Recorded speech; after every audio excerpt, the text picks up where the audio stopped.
Alô, amigos e amigas, esse é o programa Agenda Econômica, que hoje vai examinar a matriz energética no Brasil. Essa matriz energética brasileira é rica e variada. Vai desde a hidroeletricidade predominante, garantindo para o Brasil o quesito energia limpa no cenário internacional, até outras matrizes como o petróleo, carvão mineral, a biomassa, as energias solar e eólica. Mas, recentemente, a partir do aproveitamento do gás de xisto pelos Estados Unidos, abriu-se o debate sobre as grandes reservas de xisto existentes no Brasil e também sobre a viabilidade da sua exploração para a produção de gás. Para nos falar sobre esse tema, a matriz energética brasileira, incluindo um exame sobre o novo marco regulatório da mineração, o Agenda Econômica convidou o senador Luiz Henrique da Silveira, do PMDB de Santa Catarina, ex-governador daquele estado e integrante da Frente Parlamentar de Defesa do Carvão. Participa do programa o jornalista Floriano Filho. Senador, obrigado por ter aceito o nosso convite. Pois não, foi um prazer estar aqui, podendo debater com vocês e interagir com os telespectadores da TV Senado. Pois bem, vamos começar por essa questão do gás de xisto. Nosso tema é muito variado aqui nos 3 blocos, mas vamos começar pela apresentação que o senhor fez de uma proposta para a realização de uma audiência pública no Senado Federal, convocando especialistas da academia e da indústria, juntamente com técnicos do Ministério das Minas e Energia, para debater a exploração do gás de xisto, tanto em seus aspectos econômicos, bem como no que se refere a possíveis efeitos ambientais negativos desse processo. Como é que o senhor está encarando essa nova possibilidade energética? Olha, com grande preocupação. Preocupação do lado do interesse econômico nacional e do lado do interesse nacional de preservação do meio ambiente, ou melhor, do interesse mundial de preservação do meio ambiente. Do interesse econômico, pelas vantagens comparativas que terá o nosso maior competidor, que é os Estados Unidos da América. Por que é o nosso maior competidor? Porque praticamente tudo que temos ou fazemos, eles têm e fazem lá. Então, o grau de complementaridade da nossa economia é mínimo, né? Desde a laranja até produtos industrializados de valor agregado.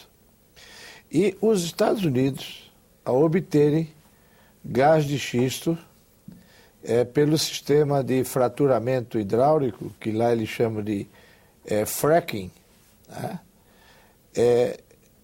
Está obtendo uma vantagem comparativa que pode repatriar as suas indústrias, inclusive a indústria têxtil, que eles enviaram para países do segundo, terceiro mundo, e com isso criar grandes dificuldades competitivas para a indústria nacional.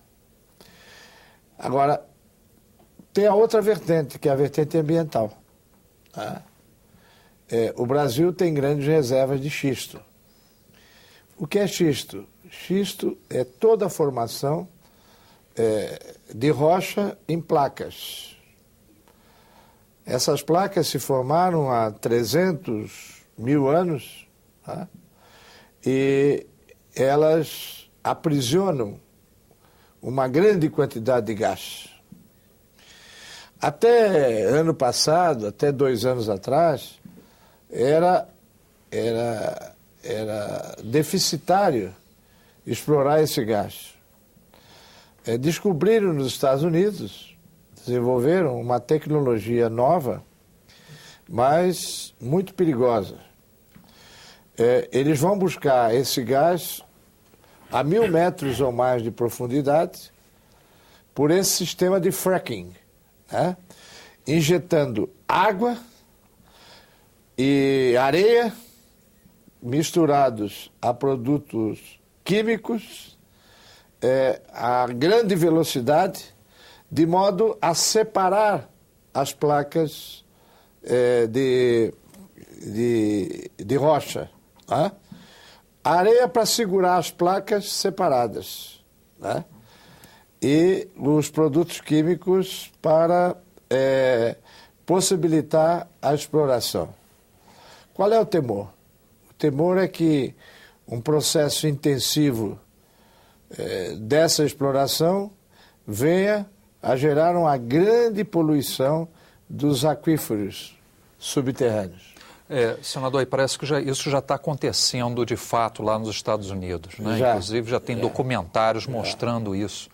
Mas sobre a questão da vantagem comparativa que o senhor mencionou, é interessante notar que aqui no Brasil, embora existam alguns que defendam esse tipo de extração, que não só apresenta riscos ambientais, mas é uma extração custosa economicamente, porque, obviamente, você gerar a energia necessária para colocar essa água a essa profundidade toda, com toda essa pressão, tem que ser feito por meio de uma energia gerada, isso tem um custo. Mas, além disso, a vantagem comparativa do Brasil é justamente a existência de reservas de gás natural, de grandes reservas de gás natural descobertas recentemente, que não precisa dessa tecnologia toda usada para o xisto. Quer dizer, o gás já está ali como se fossem cavernas, no Maranhão, aqui no Brasil, que são reservas que, pelas primeiras notícias, representam mais da metade do que tem a Bolívia, que é uma das maiores reservas do mundo. Né? Então, o Brasil tem essa possibilidade. Por que o xisto, então? Não, eu não estou defendendo o xisto. Não, pois é, para quem defende, né? Por que o xisto para quem defende? Sei. A Petrobras lançou 5 licitações para a exploração das reservas de gás que o Brasil tem, que não são gás de xisto, que deverão abrir em outubro e novembro. Tá? O que se noticia, e por isso que eu quero nessa audiência pública ouvir os especialistas, é que os Estados Unidos estão obtendo, por esse processo, gás ao preço de 20% do custo do nosso gás. Né? Aí que está o problema econômico. Se isso realmente for verdade, se isso realmente lhes possibilitar obter uma escala de produção, fala-se que com o gás do xisto os Estados Unidos ficarão autossuficientes em matéria de combustível fóssil até o ano 2030. Se isso for real, isso vai provocar uma grande revolução econômica. Mundial. E fala-se, mundial. E fala-se que os Estados Unidos têm, junto com essa escala de produção até 2030, um programa de repatriamento da indústria química, da indústria petroquímica, da indústria metalúrgica, siderúrgica, da indústria têxtil, que eles mandaram para as periferias do mundo. Sobretudo para a China, né? Para a China. Não, mas hoje, as grandes províncias, hoje, por exemplo, da indústria têxtil, estão localizadas, além da China, no Vietnã, na Coreia do Norte, na Indonésia, na Tailândia, até no Camboja. Né? E se os Estados Unidos realmente tiverem essa vantagem comparativa, eles vão repatriar essa indústria. Então nós temos aí, senador, para deixar bem claro o seu pensamento, assim, nós temos 2 problemas. Um é o de natureza ambiental, que o senhor colocou na primeira fala, como preocupação, né? Até porque já existem proibições, tanto no estado de Nova York, grande produtor. É a segunda maior jazida. É a segunda maior. Mas outros países também, Austrália, Espanha, alguns estados da Alemanha, França, já proibiram a exploração do gás do xisto. E o outro tema que o senhor está levantando, que é a possibilidade do Brasil vir a perder competitividade, né, já que os Estados Unidos, se passarem a explorar, como o senhor indicou aqui que é possível acontecer, as indústrias brasileiras vão ficar muito mais dependentes. Qual é a estratégia, então, que nós deveríamos manter no Brasil, que temos possibilidades energéticas variadas para enfrentar esse cenário? Eu acho que essa providência que a Petrobras adotou, no sentido de licitar campos de exploração, né, do gás natural, eu acho até que as reservas que nós temos, já conhecidas e pré-dimensionadas, são muito superiores às reservas bolivianas e também às reservas argentinas, né? Agora, tudo isso tem também outras variáveis. O custo de transporte, né? Se esse gás estiver lá numa região recôndita do norte do país, até trazê-lo para os centros consumidores, tem-se que dimensionar o custo do transporte para o gasoduto, né? Então, tem várias variáveis. Tem a variável ambiental, porque essas áreas que foram licitadas, a maioria delas fica em região densamente florestada, né? Tem que ver qual é o nível de supressão de floresta que isso vai provocar, nós temos que discutir bem isso. Tá? O senhor pega, por exemplo, o caso do gasoduto e oleoduto Urucu-Coari-Manaus, no meio da floresta amazônica. A gente sobrevoando a Amazônia, a gente vê aquela linha, né? Aquela linha cortando ali, passando pela floresta, que realmente é um trabalho de engenharia magnífico, aquilo como conseguiram, e depois aquele gasoduto e oleoduto passa por baixo do Rio Negro, né? Uma coisa fenomenal, e acaba lá em Manaus, e uma das saídas é lá para uma geradora de eletricidade. Quer dizer, é possível, né? Eu estou dizendo isso porque é possível. O gasoduto, digamos assim, o desdobramento ambiental do gasoduto não me parece tão preocupante, até porque aquela faixa de floresta que eventualmente for suprimida, ela se recompõe rapidamente. Né? O problema é o campo de exploração, tá? Se ele vai gerar outras atividades econômicas que possam criar uma corrida, entendeu? De populações que utilizem indevidamente as áreas florestadas e provoquem uma grande supressão de floresta. Mas existem as variáveis, né? Eu acho que a variável econômica mais preocupante é essa do custo do transporte. Ou seja, para esse gás lá do norte do país chegar para a indústria de Santa Catarina, a que custo ele chega? Correto? Né? Temos outra alternativa, que é trazê-lo da Argentina, que é mais perto. Né? Temos outra alternativa, que é construir um novo gasoduto, trazendo o gás pelo oeste do Mato Grosso, de São Paulo, do Paraná, de Santa Catarina e do Rio Grande do Sul. Utilizando talvez parte do Gasbol, né? Que é aquele gasoduto que vem da Bolívia. O do Gasbol, você pegar o Gasbol no Mato Grosso do Sul, onde ele passa, onde ele vem, de Santa Cruz de la Serra, e trazer um segundo gasoduto, fazer uma ramificação pelo interior do país, né? Porque o gás boliviano é um gás litorâneo, né? Ele vem do Mato Grosso do Sul para São Paulo e desce pelo litoral. Então ele não beneficia o interior do Paraná, não beneficia o interior de Santa Catarina, não beneficia o interior do Rio Grande do Sul. Então, o que está acontecendo é que o processo de localização industrial está se verificando muito mais no litoral do que no interior. O interior perdeu a vantagem competitiva, já que o gás é uma energia de alto valor calórico, limpa, mais barata que outras fontes de energia disponíveis ali nessas regiões. Senador, vamos entrar no tema terras raras. E lembrando que o senhor qualificou num discurso na tribuna essas terras raras como grande insumo da nova era industrial.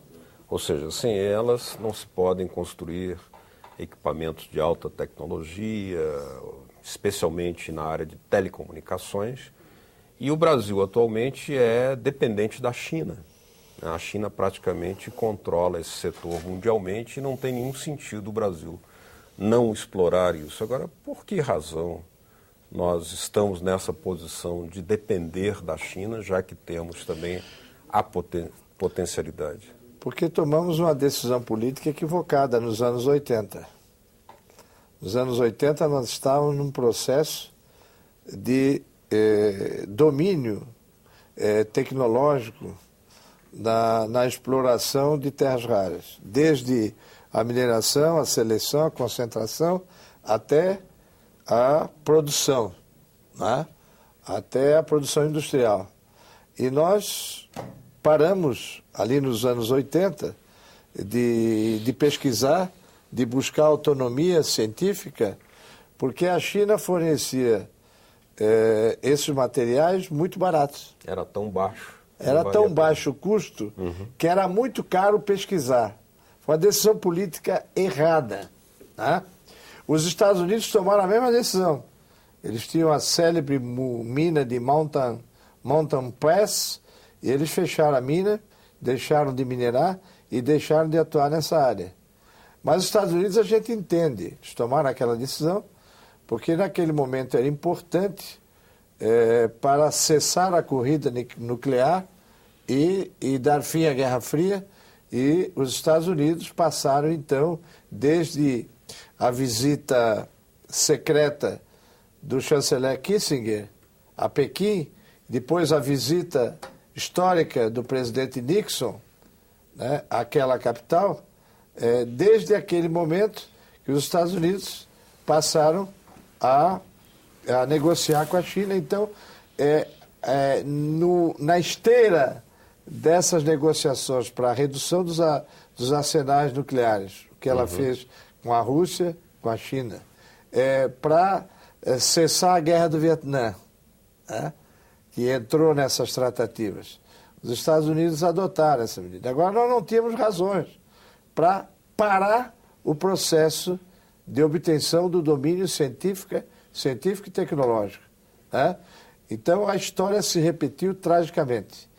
Nós tínhamos todas as condições de uma massa crítica de físicos, de matemáticos, de químicos, de cientistas muito importante nas décadas de 40 e 50, e renunciamos ao domínio da tecnologia nuclear e passamos simplesmente a exportadores de commodities atômicos, principalmente urânio e tório. Então, nós estamos repetindo essa trajetória errada, equivocada, né? Renunciamos ao domínio da ciência e da tecnologia em matéria desses 17 elementos chamados de terras raras, né? Simplesmente porque o mercado indicava que era mais barato comprar. Quando a China tornou-se dona de 97% do mercado, ela parou as exportações. E os preços subiram e agora o Brasil está convencido, né? Pelo menos nós aqui no Congresso estamos procurando expandir esse convencimento de que é preciso retomar o processo de domínio científico e tecnológico. Por isso que nós propusemos, e foi constituída uma subcomissão sobre esse assunto, na Comissão de Ciência e Tecnologia, e nós queremos estabelecer a redação de um marco regulatório que permita o domínio tecnológico e uma produção industrial em escala. Muito bem. No próximo bloco nós vamos examinar aqui o novo marco regulatório da mineração brasileira, lançado recentemente pela Presidência da República. Continue com a gente aqui no Agenda Econômica.